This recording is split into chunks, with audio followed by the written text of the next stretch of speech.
नमाज ये तो सिर्फ 10 मिनट का काम है, और हज या उम्रा करना सिर्फ 10 दिन का काम है। पूरे महीने भर के रोजे रखना सिर्फ 30 दिन का काम है।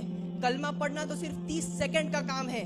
ज़कात देना है तो बस 2 मिनट का काम है, जेब में हाथ डाला निकाल कर दे दिया, बस चंद मिनट और चंद घंटों का काम है। 24 घंटे का इस्लाम क्या है?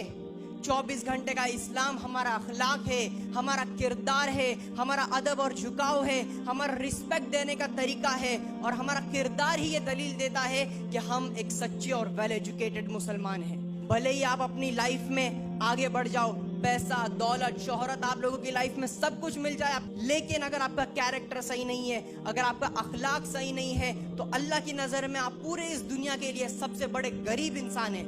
उसी जगह अगर कोई एक गरीब घराने का बेसहारा बेचारा इंसान है, जिसके पास पैसा तो नहीं है लेकिन उसका कैरेक्टर, उसका किरदार अव्वल दर्जे पर है, टॉप लेवल पर है, तो वो इस दुनिया का सबसे बड़ा अमीर इंसान है, सबसे बड़ा मालदार इंसान है। क्योंकि वो लोगों से बदले में पैसे नहीं कमाता, वो इज्जत देकर इज्जत कमाता है लोगों से।